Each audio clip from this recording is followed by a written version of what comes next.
Hi, everybody. What's up? I am Mark. I'm Alex. And this is The Shot Pod. That's right.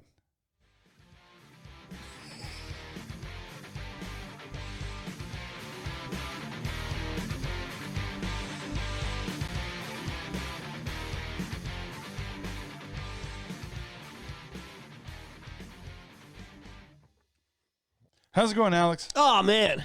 Valentine's Day is tomorrow and the Super Bowl's today. So I'm sure when this gets released, it'll be after that. But I'm pretty fucking excited, man. It's a Super Valentine's Bowl. It's a Super Valentine's Bowl.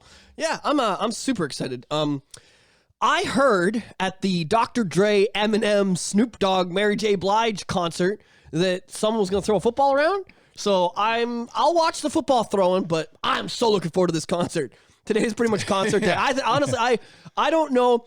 When I was like, hey, so who's in it? So I'm like, what happened? Did I die and wake up in the Twilight Zone? Like, I've been an NFL fan for a long time. I'm a Miami Dolphins guy. You can laugh if you want. I used to watch it back when, like, Dan Marino, Jimmy Johnson were part of it in the 90s. Like, I watched these guys, like, almost go to the Super Bowl, be like, give him a ring. Right? You know, like, remember when he was in Little Nicky, Dan Marino, and he's like, oh, he's trying to sell his soul to the devil for one Super Bowl ring? Like, yeah. I was, like, all about that. So, you know, the Cincinnati Bengals are in the fucking Super Bowl. What I'm basically trying to say is, like, I followed football right up to like around the time Tom Brady just started winning all the time. I was like, this is a boring sport. Yeah, you know, this must have been what it was like to watch like Montana play. It's just like unstoppable. Like, what the fuck? Why are we showing up? Oh, you guys playing the 49ers? Why did you even show up? You know, why show up? You guys should just forfeit.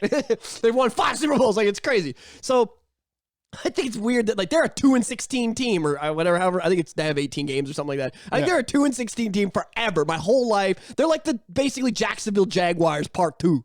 And then all of a sudden, I stopped paying attention to football for like 2 years because COVID hit, and you know everybody was taking knees and everybody was doing this. I was like, what the fuck's going on? And this guy, the people are dog fighting, and I was like, okay, the NFL's fucked. I'm out. And I stopped following for a couple of years, and boom, Cincinnati's in the Super Bowl. I'm like, what the hell happened? Like, fuck. And then the Rams are in LA. They used to be in St. Louis. So I'm like, I'm going for the Rams because I just feel like Cincinnati doesn't belong. Well, you can put your conspiracy theory hat on because for a long time, a lot of people have said that the Super Bowl, the NFL is rigged. Is rigged. I think I've felt that way about a lot of sports. I feel like baseball and hockey could also be like that. But the reason I don't buy the NFL being fake is because they make the least amount of money. Like, baseball players make way more. Okay, yes, but and their franchises, it's still a shit ton of money. It's a shit. I'm not shitting on the amount. I'm just saying other sports. The only one that really doesn't beat the NFL, I think, is basketball, really. It's the NBA. The other ones are all, the franchises are worth more, the players make more money, they do less work, let's be honest. To be a football player is one of the hardest things you could be. By the time you're 35, you're done. It's like, oh, you're retired, motherfucker. I don't know. That's tough. You remember that time Batista got, he went out and actually got, what was it, a shot in the face? When he threw his bat after he's like, home run, throws his bat, and then somebody comes up and he goes to swing and he misses and he gets shot in the face. And I don't know anything about any of this. I've been living under a rock. Baseball, man. Okay. I mean, I do remember this. Okay, yes, I do remember this. But it's like they have the toughest job, but they make this amount of money. So I don't think it's rigged because if you're going to rig something, you're going to rig MLB. You're going to rig something with like $1 trillion on the line for shit. I mean, if you add up all those franchises, it's crazy money. But if you think of the organizers who are like, okay, we're going to have some 2 lesser-known teams in the Super Bowl this time, so we need a big halftime show. How about we get Eminem and Dr. Dre and Snoop? Wow, okay. All of a sudden, the halftime show is more relevant than the actual fucking game. Oh my God, yeah, because the teams so you're saying this kind of debunks the conspiracy theory because teams no one cares about got to the Super Bowl by actually earning it. So in order to make it interesting, they had to make the halftime show dope. Is that where we're going? No, I'm confirming it. I'm reaffirming. You're confirming that it's a conspiracy. It because they were planning They made ahead. Sure that they had a good halftime show because they knew it was going to be a shit teams to go. Yeah, because before the teams were even in the finals, they're like, okay, this is a good topic. You know what? This is a constructive conversation. I could see it either way. I really could. But yeah, I think baseball's super rigged. Just because there's so little happening all the time. Yeah. You know what I mean? Like, you ever watch baseball on TV? Oh, yeah. Like, I'm telling you right now, as soon as all the baby boomers are dead, MLB won't broadcast anymore because no one will watch it. Nobody can watch baseball on TV except like boomers that have been doing it since the fucking 70s. You know, they just don't know any better. They don't realize that there's Netflix and cable and a world outside and sports where they do shit and more than every half hour. You know what I mean? It's kind of funny. But yeah, I gave up on the NFL because Brady was hard to watch because I don't really care. And it was because teams, players you love, every year all the teams were different. Like if you loved a quarterback, he'd only play for a year and then he'd be gone to the next, probably a shitty team that needed a good quarterback. And you'd be like, fuck, my boys with the fucking Jaguars now. Fuck football. And then next year he'd go to Oakland, and you'd be like, oh, they're not Oakland anymore, are they? The Oakland Raiders. What are they now? They're another. I think they went somewhere else too. But either way, they go to a good team, and you're like, oh, they got it. You know what I mean? Yeah. But it's following the players was really hard. You'd be like, okay, so this guy went there, and this guy went there, and this guy went there. It got really difficult to follow your buddies, and it also got difficult to get your heart invested in one team because they never stuck around for more than a year or two. Yeah. So that was my NFL loss of love. That's why a lot of people actually love the college football, university football. I will admit the reason that football is okay. So I don't want to dwell too much on sports, although we've never really talked a hell of a lot about sports on the Shot Pod. So yeah. I'd love to hit it because it's not something I know a lot about because I don't watch a hell of it. But NFL and hockey are the ones that I know most about. Yeah, and like. Oh, fuck, man. I don't know. I went to an NFL game in the States. What a fucking, like, the tailgating and the vibe. Like, it's just something about it that, like, I get it. I get why it's a thing. And college ball, they're thirsty. They're like, pick me. Some of these guys grew up, like, a lot of these guys, are coming from poverty. Yeah. They're just really talented men. And they're like, I'm gonna go buy my mama a house, but I gotta get drafted, right? And it's like, buddy, go for it. Like, they're fucking out there killing each other. Like, I can imagine the conversations on the O-line. On the O-line, people going up there, it's like fucking fourth quarter, and he's just like, I'm gonna buy my mama a house by fucking killing you. Down, set, hut, and they go, right? Like, that's what it's intense. Yeah. NFL, it's like they got families. They're not gonna break each other's back. They'll have a beer after the game. We all got families. Let's not take this too serious. We'll take our dog to a dog fighting ring. We want to win, but I don't want to kill you. College ball, they're like, I will murder you. I will break your spine on this field so that I don't have to go back to my one-bedroom shack in Brooklyn and fucking hang myself. Then there's also all the clips out there of like football stars like smacking their wives around, and it's like, oh well. Just because you're a big old superstar doesn't mean you can go around doing that. I'm never going to condone any violence against women. I don't care if a woman's beating the shit out of you. It's just don't hit her back. It's not where there's no winning, right? I'm a big pusher of it's not worth it, guys. I was watching Bill Burr. God, he's fucking hilarious, and he always makes a lot of domestic jokes, and it's I don't know how he gets away with it, man. It's pretty fucking hilarious. But the problem with football is that you have to be a monster. Like you have to go on that field, especially if you think about these. I was just describing that college ball kid. You're this poor poverty fucking. You live in the hood. You live in a shitty neighborhood. You don't have a lot of opportunity. Your school sucks.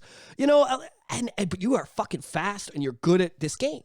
And it opens up opportunities for you. It opens up financial opportunities. For all of a sudden, you're not just eating fucking rice every day. You're paying mom's rent. It's like when you see like Biggie Smalls start buying his mom nice shit and he raps about it. I love listening to Biggie Smalls talk about, Super Nintendo, Sega Genesis. When I was flat broke, I couldn't picture this. It's like these guys are like that. Like I could never imagine living in this mansion. So you take that and in order to get there, they have to be a monster. So I'm gonna go on this field. I'm gonna fuck these guys up. Like it's a violent sport. It's a physical sport, and it's a smart sport. It is chess. I mean, being on the O-line is probably not the hardest job. I don't have to think too much. Keep him from coming to me. It's simple. But I'm saying, running backs, the formations, the coaching, all that shit is so much more complicated than other sports. I'm sorry. The coach on a hockey team has an easy fucking job. The coach on a football team has 10 times more work to do than that guy. Yeah. Building plays and understanding the game. It's just harder in football. I don't care what you say. It's a more complicated game. Trying to outthink and outsmart your it's a chess game. The two head coaches and the coordinators are playing chess against each other with human beings. That's why I fucking love football. That's why I think it's better than the other sports. That's my selling point on it. And you know what? I've sold a lot of women on this. I'll tell you. You sit me down with any woman, and I will watch a football game with them and talk to them about what's going on. I will win that woman over. She'll go, football's cool. I want to come over next week. I swear to God, because it's smart, and girls like watching smart shit that, I gotta think about this. You know what I mean? Like they like watching. Oh, if he gets that field goal, they'll be down by 2. How are they gonna get it? You know what I mean? Like they love that, and the math of the downs and everything. It's an easy win because it's complicated. It's like winning people over with Star Wars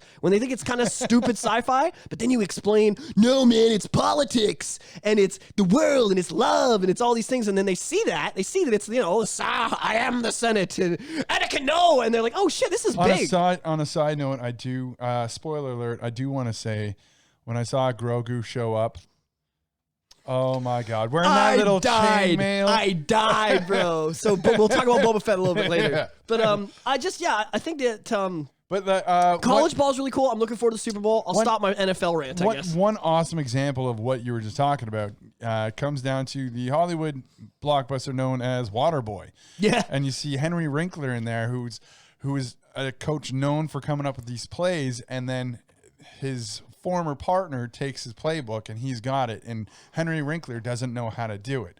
And then finally by the end of the movie, he's like, no, he gets his confidence back when he thinks of the other coach as a baby. And right. Yeah. Baby to, oh, look at you. But yeah, it's a complicated game. And I was really into, I should mention that. I played football. I played for the Oshawa Hawkeyes, and I played for the Clarington Tiger Cats once I left the Hawkeyes. My stepdad was a coach. Yeah. I was a cornerback on defense because I used to, I was a violent kid. My parents put me in football specifically so I could channel not beating the shit out of other kids. I asked to go into boxing. I begged. This is a funny story, actually. I'm doing a lot of talking on this show. You're going to talk eventually, Mark. I'm sorry, bro. Yeah, I'll get there. But I had this fucking great story where I sat down with my mom and I was like, Mom, I want to box. I want to go into boxing. I begged them for forever. You know what she said to me? I love my mom. Mom and I are tight. I don't know what I'm going to do when she's gone. She's my fucking, it was her and I, single mom shit. She had me at like 20, and it was her and I against the world for my whole life, So we're tight. So, but it was tough. It was tough love. I was a bad kid. I was a mouthy kid. I was a trouble kid, and she was a skinny little white girl. So she had to kick the shit out of me to keep me in line, and I still fucked the dog hard. I still got in trouble. I still came home in cop cars. I still was messing around with girls way too young. Like I was a young guy doing shit you shouldn't be doing. I was just a bad kid. And so she looked me in the eyes and she said, Alex, you're too stupid to box. If you get hit in the head over and over and over again, you're going to lose what little fucking smart you have. You're never going to graduate. And I was like, it's mean, but she wasn't wrong. Like I was a 75, 60 kid. I was a C/D kid because I didn't give a fuck. If I tried, I probably could have got A's, but I didn't give a fuck. I wasn't there. It's just like Rick says, Morty, school's not a place that smart people hang out. I was like if you've ever seen heard Rick Sanchez talk about, from Rick and Morty, talk about his opinion on elementary school, I was of that opinion very much. I was there, but I wasn't there, if you know what I mean. I was at home reading my textbooks. Yeah. And the internet came out, and I was at my grandpa's house on the internet, just absorbing like a sponge everything I could, mostly about Pokemon, but also about the world and politics, 9/11, conspiracies, everything. I wanted to know about the world, about everything. So, I couldn't go into boxing, so she says, we'll put you in football. That was the alternative. And I got to fuck people up. It was great. They put me on defense because even though I was like 95 pounds soaking wet, I dislocated this like 200-pound guy's shoulder from the Scarborough team at this, like, they did this thing at the beginning of the year. We would all get together and do a couple scrimmages, and I fucked this kid up, and his shoulder popped out, and everyone's just, Alex, you can't fuck with that kid. He's like our secret weapon, because we had a skinny little kid who was super quick, and then me who was super mean. Yeah. And between me and Devin would run, I'd just fuck people up for him on the way. It was awesome. They put me on offense to protect him, and then put me on defense to fuck up the other guys. It was great. Did you ever play football when you were younger? No. I was. What about on the just some boys at the park? I did. I did do that. That's fun, eh? One of my favorite things that I love to do. I love the Nerf screaming football. Yeah, that's one of my most favorite footballs to throw around. It's a fun time. And I had one up until a few years ago, and then a couple of buddies and I went down to the lake, and my buddy threw it, and it got stuck up in a tree at the lake, and it wasn't coming down. There was no way to get it, and I was like, "Fuck!" And then he's like, "Well, I'll get you another one." I'm like, "Good luck fucking finding one. It took me 15 fucking years to find it." I haven't seen it since. This portion of Shot Pod is brought to you by the 90s. Weren't they fucking great? Yeah. All right. The sports I did play, though, when I was little, Really little, I did t-ball. Yeah, I did that too. I hated it. And then I did soccer, and I enjoyed soccer. Soccer. I love this. But I was very high energy. So like when I'm We're so similar. so when I was playing defense, They're like, you gotta calm down if you want to play soccer, Mark. yeah. So when I'm playing defense on my team and I'm standing out front of my goal and I'm just kind of bored and I'm picking up dandelions and just kind of like jumping around on the spot, dancing, kind of in my head, dancing, Got a song in your head, just like, and then my stepdad and my mom from the sidelines are like, focus on the ball. Look at the ball. It's coming. Look at the ball. No, more, the ball. The parents are like, I'm glad that's not my kid. Okay, so I was playing football, and we had soccer at school. I never liked soccer. I never got it. But it was, I'll be honest, it was a bit, all my friends were fucking killer soccer players. They were all really good. Yeah. And every kid I knew, even the skinny little nerd fucking kids that I was like, look at this bitch, 10 out of 10 on a spelling test, would kill it at soccer. I'm like, what? It can't be that hard if Justin's doing it. Fuck! You know? So I had this problem because I wasn't good and I played football. So I'd go up and the dig around me, gone. I'd be like, fuck, dig, gone. I couldn't. So then I just push them. The kids would come up and they start deking. I just shove them over and take the ball. And they're like, whistle blow. Alex, you can't push the kids over and take the ball. It's not, I told you, go inside. Nope, you're done. You're done. Office. Fuck. I got sent to the office every time we played soccer. Every time. Because I'd be like, look at the shit this kid's pulling out. I came to a gunfight with a knife. You know, would you let me push this kid? It's all I got. You know, I don't stand a chance. It was fuck. So yeah, I was high energy soccer. Yes. Yeah. The one time my coach had put me in the net, and I wasn't good for net. I was like, I don't want to dive for the ball. I might hurt myself. It's like, dive for the ball. I was like, fuck no. Put down some carpet and I'll think about it. Yeah. Can we get some cushions? Yeah. Can you do me up like a hockey goalie? I'll jump wherever the fuck you want. Yeah, put this net on a bouncy castle. Did we just invent a sport? Because this is like Matt and Trey Parker when they came up with basketball. Yeah. Did we just do that? Yeah. This does sound like a fun thing. So, the Super Bowl. I gotta say, have you ever? Means the Super Bowl day, and it'll be something that's relevant. We'll know who wins by the time this airs. Do you have any cool Super Bowl stories? You ever have a really cool Super Bowl party? Anything like that? No. So because I really didn't care about the Super Bowl, the one thing I love the most about the Super Bowl. It's a good excuse. It's like, I think the Super Bowl is St. Patrick's Day, though. It's like a good excuse. Nobody cares about the Irish. I'm sorry. Nobody cares about St. Patrick and the Irish. They don't. Nobody gives a fuck about the history of Ireland. Do you know anything about the history of Ireland other than they ate a lot of potatoes? And Angela's Asses was written in there. That's all I know about Ireland. The IRA likes to blow shit up. Yeah, that's all I know. Like they're not a big so. And they helped join. But St. Patrick's Day is everybody on the fucking place like, oh, St. Patrick's Day, green beer, let's go. It's fucking hilarious. So I think that's kind of funny. It's that, but the other 360 whatever days of the year, nobody gives a fuck. I really so love. The Super Bowl's like the other days of the year, no one gives a fuck about football, but it's a good excuse to drink and go eat nachos and hang out with your buddies and ignore your girlfriend for the day. It really is. I love. Man, I forget what comic this was. I heard a stand-up comic talking about St. Patrick's Day when it comes down to people from Boston, and they're like, "Oh, I'm Irish," and it's like, "Oh yeah, what part of the island you from?" From Boston. What? I don't know that bit, but it's fucking good. I like that. Yeah, actually, I've been watching a lot of stand-up comedy. I don't know what it's been. I think because the world is just so on the, how do I say this without, on the brink of civil war. And so I think that, or at least in Canada we are. So I think that, I'm trying to loosen up a little bit. I was watching Parks and Rec. I've been watching stand-ups. I watched a bunch of Bill Burr stuff. I watched some Aziz Ansari. Oh my God, what's going on, guys? We got Aziz on the show today. How you guys doing? Do you watch Parks and Rec? Treat yourself. I love Aziz. And it's funny because he had that sexual assault fucking thing hit him. Yeah. And he's got a new special out, brand new. And everybody said he wasn't as funny now because the culture got to him. He was sad. No, they beat him. They beat the funny out of that boy. I honestly want to give him a hug. It was the worst special I've ever seen, ever, if anything, because it was talking about masks and mandates too and COVID. And he was, very obviously... it was just, I think if you're going to go up on stage and be funny, don't take a stance on this. It's not, you're not going to win anybody over because everybody that's not with you on your stance is annoyed. And it's like, why are we talking about this? I came to a comedy show to forget that I got to wear this fucking mask and do this bullshit. Make me laugh, funny man. I don't want to hear about this. And he spent most of the special, which is only half an hour, talking about this stuff. Yeah. And talking about the sexual assault thing and how it, scared him because he almost wasn't, couldn't go out on tour again. I'm sorry, man. Like, I don't. Everybody's getting hung out to dry for shit. It's just human. Yeah. Everyone fucks up, man. Everyone makes mistakes.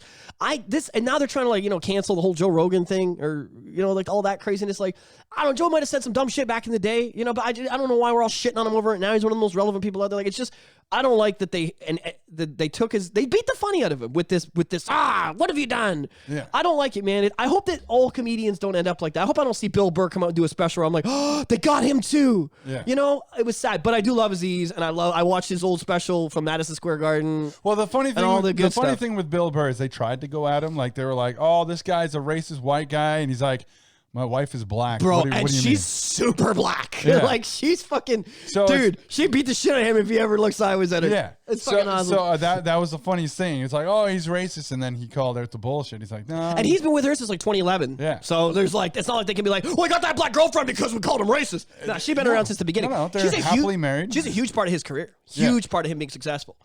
Yeah. She used to post a bunch of shit online for him and started a following online for him. Obviously, being in Breaking Bad might have helped a little bit. But, I think that was his big break, right? Was he, I don't know, maybe I should do some wikiing on Bill, but was he really relevant before he was in, that was in 2007 or 8? He was in Breaking Bad, and I can't remember him before that. Yeah, so he's been in a few things as well, like his stand-up comedy as well. He's just kind of grown and grown and grown and grown. I couldn't find. So his stand-up comedy is still its own thing that's separate from everything he's been in. So his comedy for the people that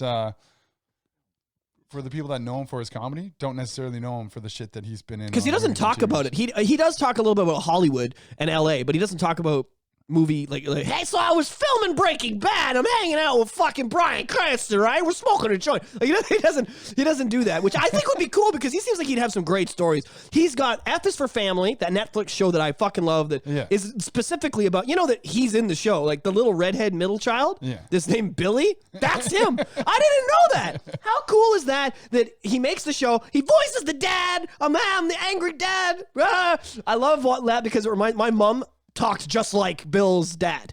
Like, that's how it was as a guy. Don't make me turn this fucking car around. So help me God. Like, do you remember him? Mom, calm down. You remember him in Daddy's Home? Like, he's in the crowd when they're watching the kids perform their recital. No, I did see those movies, but and somebody, I think it's either Will Ferrell or Mark Wahlberg says something. Come on, feel it. Bill Burr says like a line like, "Hey, why don't you shut up?" And then Mark Wahlberg's like, "Hey, how about I break your fucking face?" And then he's like, "I'm sorry." Oh, I'm sorry. I fucking and then my favorite thing about him is back to Star Wars. Like, when he landed in The Mandalorian, I was like, oh yes, like fuck yeah, Bill, good for you. Make that money. I'm sure he's making money. I don't think he's broke, but I'm saying like seeing him in Star Wars, that's like, you've made it. You're at the peak, and I know he's a fan. It's kind of like I wish they'd put Patton Oswalt in Star Wars. He's the biggest Star Wars fan. I think he could be a good actor in it too. Dress him up as a little fat alien or something. Get Patton Oswalt in there. He's cool shit. But yeah, I love him in The Mandalorian. His arc's really cool. I can't remember his character's name because I'm a shitty Star Wars fan. But he's great. I love his arc. They gave him a better arc. I love there's a meme that is 100% true. Oh, I also read an alternative Rise of Skywalker script. Have you heard about this? No. Okay, I'm going to talk real quick about this because I don't want to dwell on Star Wars forever. But yeah, so Bill had a really cool arc, and then they brought him into season 2, and I really dug that. Patton Oswalt would also be good with it. But I like that there's only so many roles. He's like, I'm a bald redhead ginger. How much shit can I do? I like that they found a spot for him in the Star Wars universe. I hope we see more of him in other shows. Like we didn't see him in Boba Fett, but I'd like to see him in anything else that they want to bring him out in. So yeah, he's pretty good. But yeah, what is it? So the Rise of Skywalker. I gotta we'll maybe off air. I'll send you this. But there's a dude. it's the coolest thing. They took it basically starts right after Last Jedi, which, and they say, buddy, it saves the sequels. This fucking script. It's all the same characters, Finn and a little Asian girl and fucking old ass Luke and Kylo. They're all still there. Nothing's changed. And they just do the coolest fucking thing. They got Force Ghost Harrison Ford come in and do some cool shit. I got to send you the script. It would have saved the sequels. It would have saved the sequels, bro.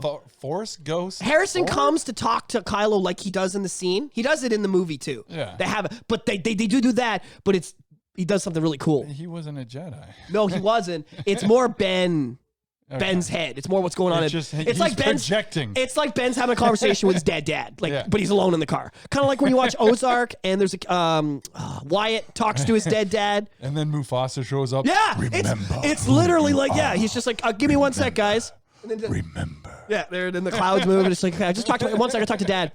Hey, Dad, remember? Yeah, I am. I'm remembering.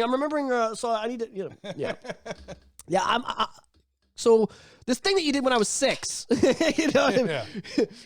anyways, what was the Star Wars? What was it? Oh yeah, so this Rise of Skywalker script is really good. I gotta send it to you. It's too bad, man. If it would have saved everything. It would have saved it all, and it would have made it so that because now we're watching The Mandalorian, and they were building the Jedi Temple for little Grogu. Yeah, and he came in a little X-wing. Boba Fett spoilers. You said that melted your heart. Yeah, little and then you see Mando just kind of reach across and poke a finger. It's like, oh, you're wearing the shirt. Oh, the scene. I did. Okay, it wasn't just me. Yeah. I was like crying, man. I was like wiping my eyes. But oh man, one of the funniest memes, and I sent it to you. Was the freeze frame of them flying out of that carriage, and then it's like, you see that little guy? That's me. And the story I'm about to tell you, oh man, it's just to force a narrative from that. Oh, it's so great. I love that. But my favorite meme, oh shit, I'm having a bad mind fart day, and I'm like stone cold sober, because of the Super Bowl, we're recording early today, like afternoon early, and usually we record in late evenings. Yeah. So I'm surprised I'm having so much trouble remembering shit, man. It's funny how the mind works like that. Yeah. Anyways, I'm going to crack my first beer. All right.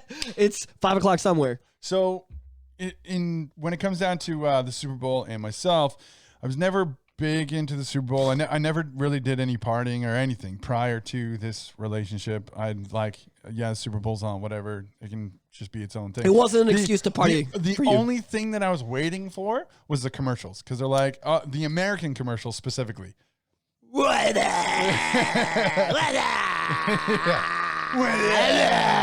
Tamara, come on, do it. Pick up the phone.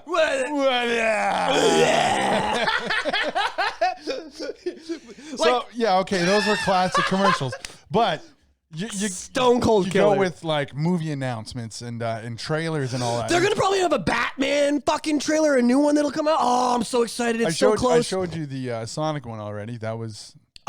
Dude, I'm super stoked. Did you see the latest one where him and Knuckles go head to head? And it looks like the floating island, bro. They zoom out. I'm like, that's the floating island. Fuck! Like, I swear to God. Sorry.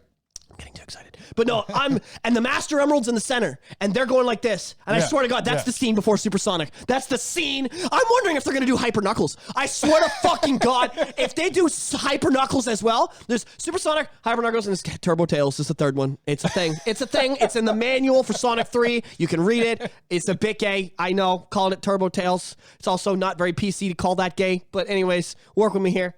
I'm a piece of shit. Just know that. But what I'm saying is, I don't know, man. I'm so excited. I'm so fucking excited. It looks so good. Are you gonna come to the theater with me? You gotta come with me, man.